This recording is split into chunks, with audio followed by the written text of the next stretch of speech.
निफाड येथे BM1 tractor हाऊसचे भव्य उद्घाटन। शेतकऱ्यांच्या हितासाठी आणि आधुनिक शेतीला चालना देण्यासाठी BM1 ट्रॅक्टर हाऊसची नवीन शाखा निफाड येथे सुरू करण्यात आली आहे। या शाखेचे उद्घाटन BM ग्रुपचे संस्थापक मोहन भाऊ आढांगळे व भालचंद्र माने यांच्या शुभ हस्ते मोठ्या उत्साहात संपन्न झाले। यावेळी उपस्थित मान्यवरांचे स्वागत व सत्कार करण्यात आला। कार्यक्रमात शेतकऱ्यांना आधुनिक ट्रॅक्टर व त्याच्या वापराबाबत सविस्तर माहिती देण्यात आली आहे।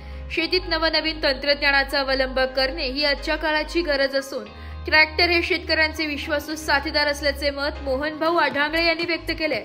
निफाड परिसरातील शेतकऱ्यांच्या सोयीसाठी उभारण्यात आलेली ही शाखा मोठ्या प्रमाणावर शेतकरी बांधवांना लाभदायी ठरणार असून भविष्यातील शेतीसाठी ही पायाभूत सुविधा ठरेल असा विश्वास यावेळी व्यक्त करण्यात आला आहे। प्रथमतः या महामानवांना विनम्र अभिवादन करतो। तसेच आजचा जो आपला BM1 ट्रॅक्टर हाऊस निफाड या ब्रांचचा जो उद्घाटनाचा कार्यक्रम आयोजित केलेला आहे त्या प्रसंगी उपस्थित असलेले पूज्य भंते धम्मरत्नजी यांनाही माझा पंचांग प्रणाम। तसेच आमचे एरिया झोनल मॅनेजर माने साहेब व तसेच या ठिकाणी जमलेले सर्व आमचे पंचक्रोशीतील सर्व प्रमुख मान्यवर व बंधू आणि भगिनींनो, प्रथमतः मी आता कसं आहे की आपलं शोरूम असल्यामुळे मी शोरूमला काय शुभेच्छा द्यायच्या, परंतु मी जे आमची जी टीम काम करते सर्व सोलरमध्ये असेल, ट्रॅक्टरमध्ये असेल किंवा ॲग्रोमध्ये असेल, प्रथमतः मी या सर्वांना ज्या पुढच्या वाटचालीस शुभेच्छा देतो। आणि आपण या ठिकाणी आलात तर खरंच आपण आपले खूप सर्वांचे आभार मानतो। आणि खरं तर भंतीजींनी याच्या अगोदर जे स्पेशल पंचशील घेतलं तर पंचशील घेण्याचा मी व्यवसाय सुरू होताना पंचशील घेण्याचा उद्देश असाच आहे की